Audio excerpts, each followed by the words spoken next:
like to introduce Dr. Ina Fandrich. I had a good introduction, but since she's here, I will let you go ahead and with just to say that she's been a very valued contributor to the symposium over a long period of time. Okay, so for several years now, as Dr. Manning just said, I have had the great honor and privilege to participate in this annual symposium, and every year it's getting bigger and better. So we are now even here in this wonderful new venue, not at the lecture hall where we used to be. The only beef I have, the screen at the lecture hall is about 3 times as big. So that, other than that, I thought it was going to be bigger. So anyway, other than that, I'm very impressed that we are here right now. So I want to thank one more time Dr. Manning for putting this wonderful event together and the organizing committee, and also thank them for inviting me back again this year.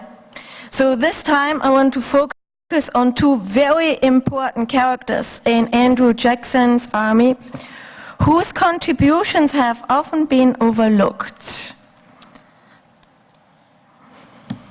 The military engineers, Majors Latour and Major Lafon.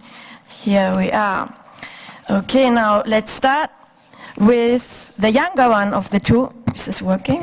Yes, I think so. Okay, let's start with the younger one of the 2.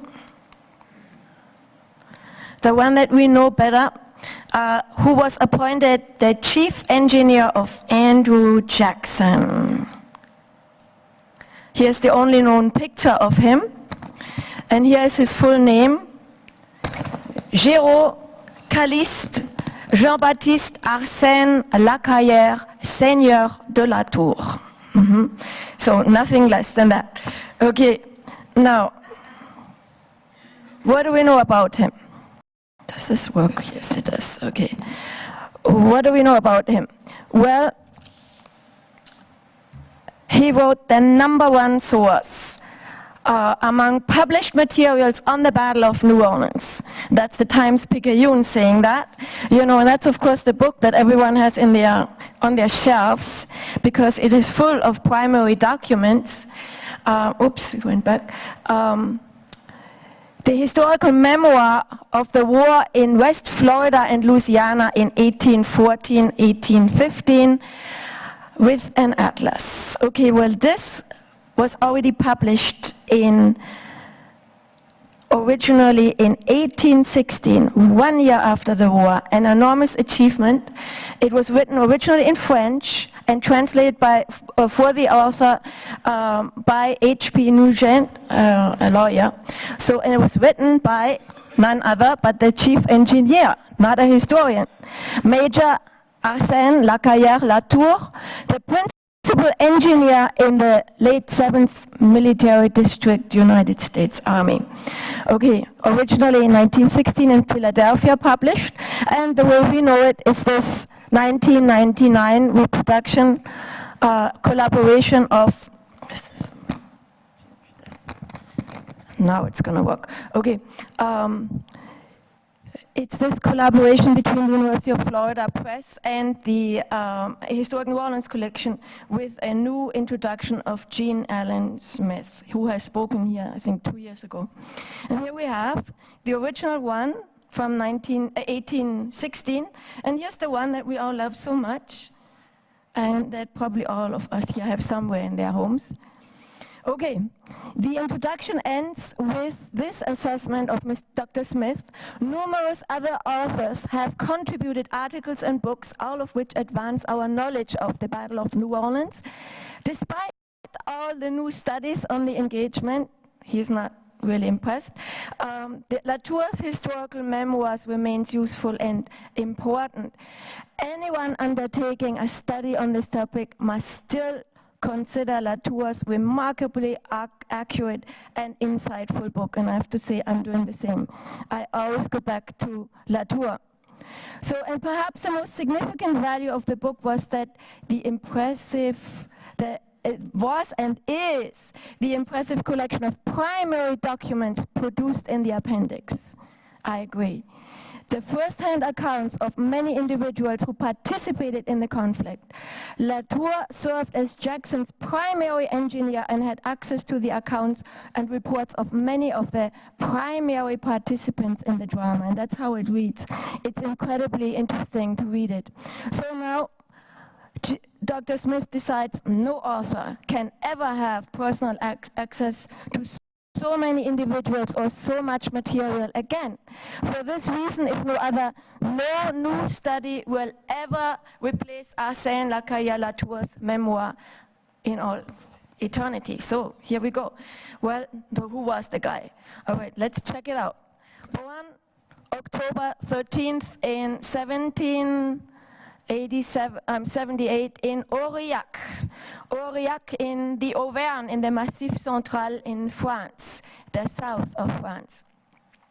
He was the oldest son of Guillaume de Lacaillère, seigneur de la Tour de Faliès, and his wife Louise Marguerite Daudin. His father became, or was, they came from a long line of local magistrates. He was the general lieutenant and the police lieutenant, and had amassed a considerable wealth in that time. So much so that when the Marquis of Lafayette in 1787 came through Aurillac and was the great visited host, the great visitor, everybody was impressed by the great Marquis. Well, it was the Latour family that hosted him, so it was like a big to-do. Okay, so Arsène was the oldest son, and he would have inherited the noble title and the wealth of his family, but fate had it otherwise. In May of 1789, we have a massive revolution breaking out in France, and the world, as Arsène knew it, crumbled around him. So here we have Aurillac, right here in the Massif Central. We have here some sort of castle near Aurillac, similar to what probably the family owned. And here we have the beautiful old city of Aurillac. Here we have the church of Saint-Géraud. Remember, that's the first name in his name. Géraud Calliste, that's from this church. The same saint gave him his first name. Here we have another church called Notre-Dame aux Neiges, Notre-Dame aux Neiges. Aux Neiges means in the snow, and here it does snow. So here we have the Jordan, that's the river that goes through Aurillac, and yes, it does snow there in the winter. Okay, and here, of course, we love food, right? There's cheese in Aurillac. Here's the famous Bleu d'Aurillac from the Auvergne. Okay, now the revolutionary fervor not only brought devastation for young men, it also brought opportunities. So he got an apprenticeship with a local architect, Citizen Lally, who designed and constructed houses in Aurillac. He learned enough in that apprenticeship that he was in 1808, 2 years later, accepted in the prestigious Academy of Fine Arts in Paris, studying under none other than Charles Parcier, the architect who designed the Arc de Triomphe, as well as additions to the Tuileries and the Louvre, very, very important man. So he was superbly trained in Paris and in his hometown. So now, although he was diligent and successful, that man always complained. He was always upset that the revolution put him 7 or 8 years behind his peers. Okay, in 1789, things changed, and 98. Latour married Marie-Anne Caroline de Montal. Okay, it was an arranged marriage, but I guess a happy one. It resulted in 2 children very quickly. Émile, born in 1799, and Coralie, born in 1800. He remained in touch with these 2 children throughout his rather adventurous life. Okay, now the wife brought not only a sizable dowry into the family, she also had a huge estate in Saint-Domingue, the French part of the island of Hispaniola. We heard earlier from that island. Okay, so In September 1st, on September 1st, 1802, Latour decided, I'm gonna get back whatever my wife and me own over there. You know, they all had dreams in France that they would get the wealth from Saint-Domingue back once the war is over. So he boards the L'Alphonse, a commercial vessel, to Saint-Domingue. So, of course, arriving there was a rude awakening. The war was in full swings. Everything was devastated. But first, it looked good for him. So on November 1st, 1802, General Leclerc and his chief engineers all had died of yellow fever. Okay? So now Rochambeau was in charge, General Rochambeau. Now that guy was very, very bad news. He was vicious and killed brutally as many black people as he could, but he needed engineers and offered the newly arriving Latour quickly a job in the Corps of Engineers. And that was, of course, good news for him. He could eat with a general on his table and made lots of money, you know, earned 200 francs per month. That was a lot of money at the time, and lived at the general's expenses. So first it went well.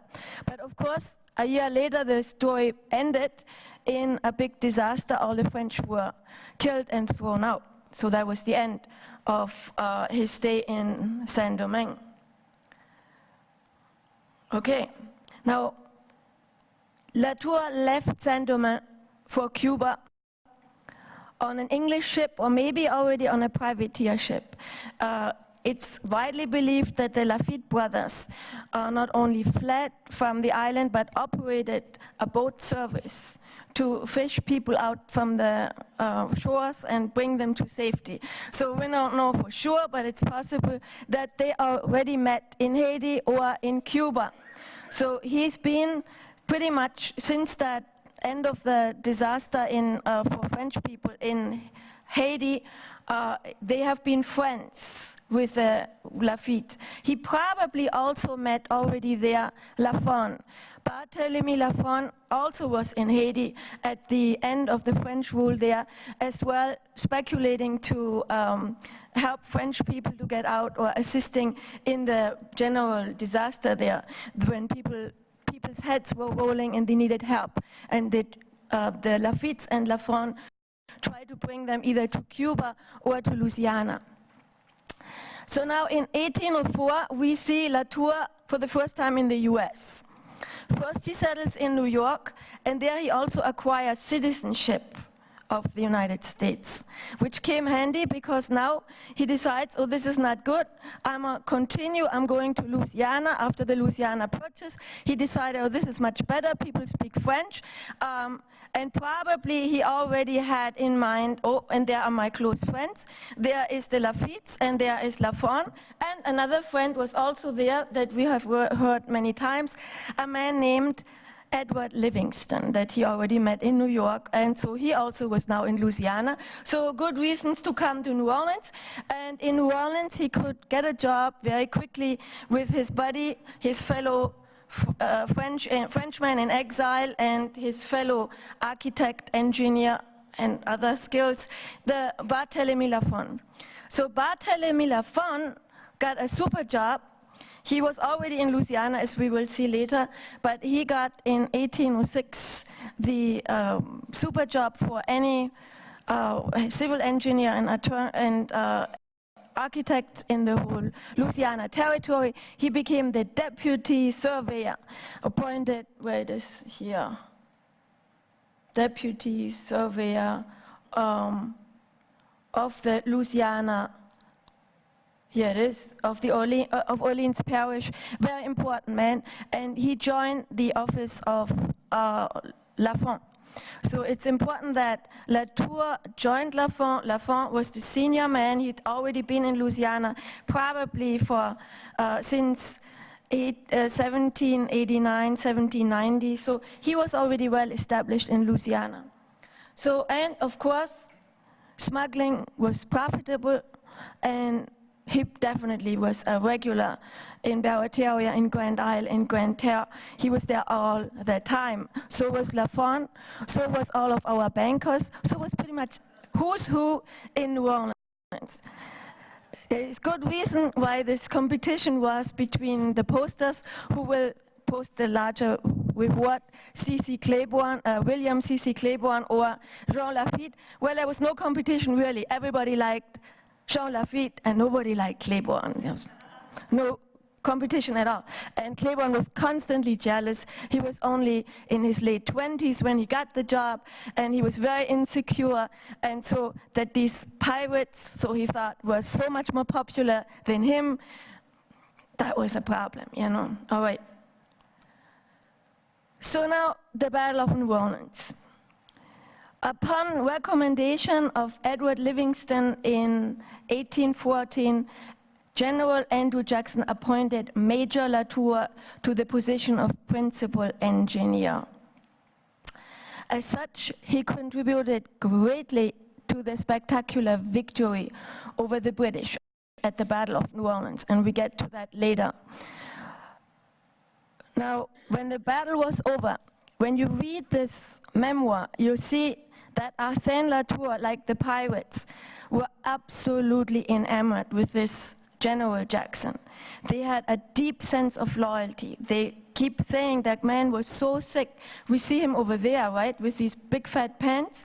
The guy was 6 feet tall and weighed 115 pounds.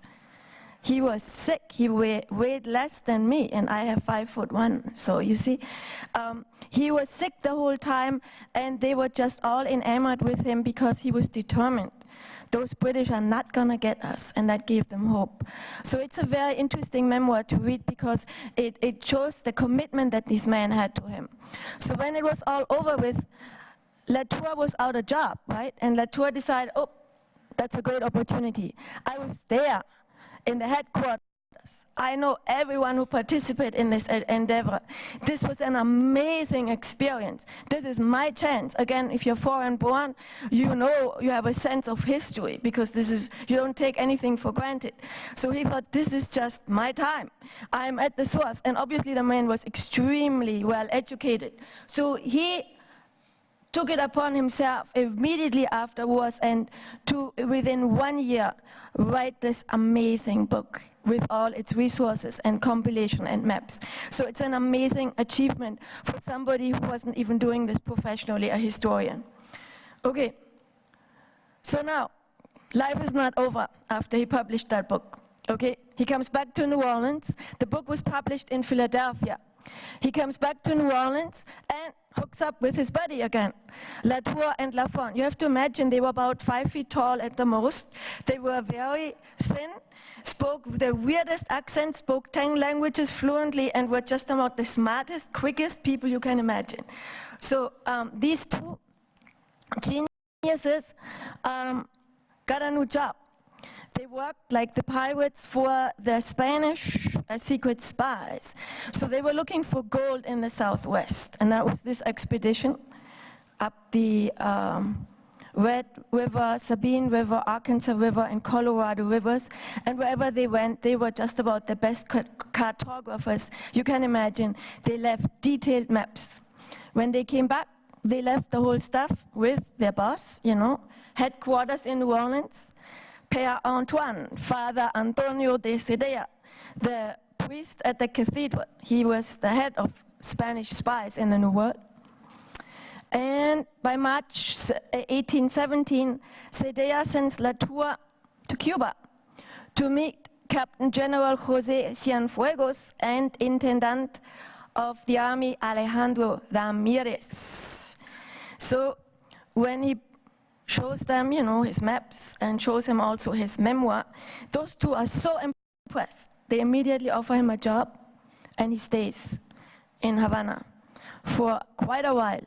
He is a very, very important architect in Havana and in Cuba, where he built many, many bridges, buildings, roads, fountains, especially a Neptune fountain that's world famous, and a sewer system in Havana. Very important man. Here we have the head of the whole conspiracy. Looked so innocent, right? Everybody loved him. When he died on January 19th, 1829, they say he laid in state for 6 days, and people came and came and came and came to pay their tribute to him. So apparently everyone in this region loved this gentleman here. And this is a very famous painting by Edmund Brewster. Okay. Yeah, we have some fans here of Mr. Sidea in the audience here. Would like to, where are they? Augusta and Barbara, they're over there. They have studied Antonio de Sedea's history in Spain. Okay, now the end of life of Latour is also interesting. Latour in 1829 has problems with his Cuban business. His business went into liquidation. It takes 5 years until everything is resolved. By 1834, everything is gone. His health was deteriorating, and he decided, okay, time to go home. So he, I told you, has his entire life been in close touch with his 2 children. We have most of the information about his turbulent life through the letters of these children that went across the Atlantic Ocean. So he was always in touch with his children. When it came, things got bad here in the New World, he decided, okay, time to go home. So he went back to Aurillac, and there he had 2 more happy years in his family. So in the end, he dies on March 21st, 1837, quietly, with his family surrounded. Ironically, and this is Dr. Smith again, I'm quoting, ironically, the man who had experienced some of the most exciting and tumultuous events of the age died quietly and unremarkably. On March 21st, 1837, at the house of an old aunt in Lac Combaldi, near Aurillac, Arsène Lacaille-Latour, engineer, architect, businessman, soldier, historian, and foreign agent, succumbed to a flu epidemic that also killed hundreds of others in the region. So, that is the first one. And we have some achievements of him. Among them, he was a soldier. He served both in the French and the American army as a very distinguished and successful military engineer. He had personally met 3 American presidents, Madison, Monroe, and Andrew Jackson, as well as important leaders and dignitaries from France, Cuba, and Mexico. In his time in Cuba, he was not only busy there, he was also busy in Mexico. So he had laid out Baton Rouge, now our capital. He had made many buildings in Havana, Veracruz, Mexico, and even he had created some sort of a precursor of the Panama Canal. It was supposed to start in Nicaragua. It wasn't built, but he already saw the importance of such waterways. So that is the man that was serving Andrew Jackson as chief engineer. You know, in 1997, finally some guy called Jean Garrigot from Aurillac decided, this is a God-forsaken place, there's nobody here of interest. So he looks around and decides, oops, there's one. There we have one. And he writes a visionary adventurer, this famous book. It's a biography where he writes about the adventures in the New World of his famous compatriot from Aurillac. He thought that was the only interesting guy that was ever born, besides the cheesemakers in Aurillac. Okay, number 2. Now we go to the second guy, Barthélemy Lafont. Barthélemy Lafont, or Lafont, as we say in English, well, he was older. He was born the same year as our Napoleon Bonaparte. in 1769, but he comes also from the south of France, not far from the Massif Central, a little bit further down, a little bit further to the west. He was born near Carcassonne in Villepinte, right next to the Canal du Midi in the department de l'Aude in Languedoc. Yeah, he spoke Occitanian besides French, Spanish, Catalan, Occitanian. He spoke 10 languages fluently. He also could read Arabic and Hebrew, ancient Greek, and was of course fluent in Latin. A super genius. Okay, he was the son of Pierre Lafont and Jeanne Roumieux, both stemming from ancient, highly educated lower nobility local families. So when I went there to check in their archives, I actually found nobody anymore after the French Revolution broke out. In their cemeteries are no more Lafonts. Their archives are full of both men and women who had that name until 1789, and then they disappear. Okay, here's what I just said. The guy was a genius. He was fluent in 10 languages, had advanced knowledge of architecture, civil and military engineering, as well as land surveying and cartography, mathematics and astronomy, and was well versed and very fond of Greek mythology and the arts. He received his education in Villepinte, Carcassonne or Toulouse, the nearest big city. There we don't know exactly who his mentors were. More research is necessary. So, escaping the turmoil of the French Revolution, he was nobility, right? Lower nobility, but nevertheless nobility. He disappears from there, took the Canal du Midi that was right next to his house, and went to Bordeaux and left for Louisiana. Now, it's possible that he met the brothers Lafitte already in Bordeaux before he left from Bordeaux. So we know that they're from the same southwest of France. And here we have Carcassonne. Here was Aurillac, not far. Here's Carcassonne. And here's Toulouse and Carcassonne right next to each other. So that is Carcassonne, if you have never been there. One of the UNESCO World Heritage Sites, has a complete medieval wall. It's right in these mountains of southern France where the Cathar heretics were with some of the earliest human beings that ever lived in Europe were settling. So here's some more of this wall. Here you see the entire old medieval city. That's how it looks at night. And here is the Aude River. And here's the Canal du Midi. That's a picture I took right here, flowing through Carcassonne, then Villepinte up to Castelnaudary, then into the Garonne, and then to Bordeaux.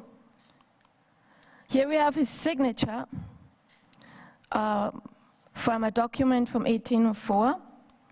Lafont had a very curvy signature. Here we have his testament, his last testament from 1809. And here is the funeral record, and nobody else but Friar Antonio de Cedella was doing the funeral, so family enterprise. Cedella, of course, baptized all 4 children and saw to it that the children had white names and white identities, although his significant other was, like the Lafitte brothers, a free woman of color. Okay, Lafont in Louisiana. He arrived in New Orleans sometimes between 1789 and 1790. Very good time for an architect, because the year before, in 1788, guess what? In 1788, the whole city burned down. Over 860 buildings burned down. So now it was a good time to come as an architect. Lots of work to do. And so he immediately was in high demand and built wonderful buildings. He soon made a name for himself as ingénieur géographe. That's how his professional identity came about. Civil engineer and surveyor. He was an architect, a mathematician, city planner, and sometimes privateer. In short, he was an extraordinary character, well known throughout the city. He was a multi-talented Renaissance man that everybody knew in town. Now why? Well, of course, he was well known through all the structures he constructed in New Orleans. Great buildings, bridges, markets, public bathhouse, all of that goes back to him. As a businessman, he accumulated considerable wealth. It was estimated at the time of his death to be worth 200,000. That would be like 2 million or 20 million in today's currency. Okay, so he had many prime real estate in the city. He also had property in Donaldsonville, near Baton Rouge. He had a huge plantation right near our battlefield, near Chef Mentor Highway and Bayou Sauvage. And he owned an iron foundry at the bottom of Canal Street. How about that? So he was interested in the arts and sciences, serving as mathematics and astronomy instructor. And he also compiled our first city directory of New Orleans. So that's why everybody knew him. He was a leading cartographer of his time, created some of the most accurate maps of Louisiana, while he held the office of deputy surveyor of the parish of Orleans during these very crucial early territorial and early American years after the Louisiana Purchase. So as a city planner, he had laid out and designed street names of much of what New Orleans is today. He gave many of our street names, their names. The whole Faubourg Marigny, the city of Donaldsonville, the Garden District, Modeste, Louisiana, he laid out. Probably it's named for his sweetheart, Modeste Fouché, a free woman of color, but she looked white. There's one photograph of her that is in the holding of a family, so I can't use it in this lecture, but she looked pretty much white. So he also served in politics. He was an alderman in the 3rd District of New Orleans in the city government for one term. So, and he was a double agent, triple agent. He spoke all kind of codes. He could write codes, read codes. In Hebrew, secret codes. He could, in his 200 books library after his death, was even a Quran that he could read and translate. So he was an all-around genius. Now the war of 1812. So when the war broke up, in 1812, Major Lafon was the original principal engineer of Orleans territory. He is mentioned in the memoirs that in 1813 it was Lafon who was the principal engineer, not Latour. So, but stuff happens, right? So the war started, and when the defense of the city started, the career of Lafon was pretty much over because he was affiliated with the pirates.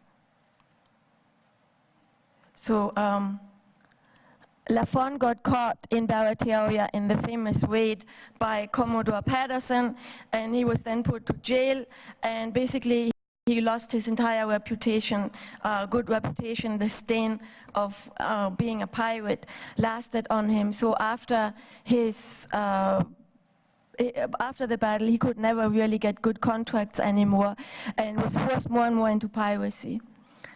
So now here we have his girl, Modeste Fouché. She was an important lady, the daughter of another free woman of color and a very important white man, Joseph Fouché, and she was the niece of one of the most important guys in early American New Orleans, Pierre Fouché. She was his niece. So they were close. They had 4 children, all of them mathematical geniuses with absolute amazing business skills, and they had to start from fresh because none of them could inherit anything from their white father. So, but I will lecture on one of their 4 children in March. So please come back when I talk about Tommy Lafon. That's his son. Despite what most sources on the Lafon family say, I have plenty evidence that Tommy is Barthélemy's son. Okay, now the Battle of New Orleans created major problems in the 5 years after the battle. The family had more and more trouble, and in 1820 he suddenly died of yellow fever. So now here we have maybe his most famous map, the absolute amazing map from 1806 of southeastern Louisiana. So, to this day, strangely, no book has ever been written about the legendary engineer, architect, city planner, Renaissance genius, and part-time privateer Barthélemy Lafont. Although he was undoubtedly one of New Orleans' most important citizens during the decade following the Louisiana Purchase of 1803, we have no picture of him, but his astonishing legacy is still visible throughout the city. His great love for Greek mythology left us, for instance, with beautiful streets in the Lower Garden district named for all 9 Greek muses. Calliope, Erato, and we don't pronounce it Calliope, you know. Erato, Thalia, Melpomene, Terpsichore, Euterpe, Polymnia, Urania, and Clio. All Lafont's ideas. He also left us some of the most amazing and most accurate maps of Louisiana, like this one. It turned out his reputation was irredeemably blemished in September of 1814, when he was caught on Grand Isle. And like the other privateers who were arraigned with him, he was later pardoned by the United States President in exchange for agreeing to support the Americans against the British in battle. However, once his reputation had been tarnished, he could not nail any more legitimate survey or construction projects after the war and was forced deeper and deeper into piracy. And as his business was failing, he tried to save his family and go back to France, where he would get a legal marriage, and he was hoping that they all could have a peaceful future. But unfortunately, before he could do that, he suddenly dies of yellow fever. Ironically, in the same month, just days apart of his best friend, and that's also somebody you all know, Benjamin Latrobe, the father of American architecture, was his very best friend. They were mentioned in each other's testaments, and they died both in New Orleans of yellow fever only days apart. Okay, that's the second guy. So now the timeline one more time. We've seen it many times. December 2nd, Jackson arrives in New Orleans. December 16th, martial law. December 17th, Latour gets appointed and goes immediately to work. Jackson meets secretly with Lafitte and forges an alliance. And December 18th, on December 19th, he meets his troops, including rank and files of the Barbarians. Both Latour and Lafont were mustered in on the rank of major. That's a lot of money. That's $50 per month. A private, by comparison, made $8 per month. So that was a good salary. Okay, now the question that I've tried to answer already last year: why Latour and not Lafont? Okay, both were highly educated geniuses, superb in their land surveying, civil engineering, architects. Both had extensive military experience, both of them. Both had been affiliated with the Barbarians under the leadership of the Lafitte's. And both of them would be part of the hellish banditti that Jackson really didn't like. So both of them had, for a long time, been friends and affiliates with Edward Livingston, who also was close to Jackson. So there was again a tie. So why did he choose one over the other? Well, although Lafont was originally the principal surveyor there and the principal engineer, well, that being raided in Grand Terre by Commodore Patterson apparently really messed up everything. And so that's why in the end it was Latour that was chosen and not Lafont. But we know that both of them were constantly around Jackson and were doing their job. and contributed enormously to the success. And here it is. Guess who made this fortification here, without which they would not have the outcome that they wanted to have. And guess who did not make it? And here's my pick with my beloved colleague, Ron Chapman, who loves Mr. Thornton, Colonel Thornton. Well, I don't think he would have an easy play over there. If Latour had gotten to work over there and had gotten all his fortifications straight, he wouldn't have had a chance. It would not have been a free ride. So, my conclusion: today's warfare depends on drones, powerful airplanes, and deadly bombs that destroy the enemy from the air. In the early 19th century, the situation was different. The success of a battle was often decided by superior or inferior military engineering. After all, the formidable fortification structure along the Rodrigue Canal that we see here in the famous battle painting by Jean-Hyacinthe Laclotte demonstrates the power and skills of Jackson's engineers. Swiftly produced following the night battle of December 23rd, 1814, it was simply a masterpiece of precise engineering skills, which contributed significantly to the victory on January 8th, 1815. According to historian, not engineer, historian Latour, the outcome of the war was not so much determined by weapons, skills of the soldiers, and strategy of the leadership, but of engineering. Undoubtedly, Andrew Jackson was a force of nature to be reckoned with and is definitely the leader that stepped in the drama at the 12th hour to save the country. But to win the war, he had to have a superior team on his side with better knowledge of the terrain, equal skills and weapon, experienced soldiers with heavy-duty artillery, he had those in the Baraterians, and better engineers. Latour makes the case Jackson had all of that. Thank you. Yeah, let's have another hand. Here you go. Thank you. Very good. Thank you very much.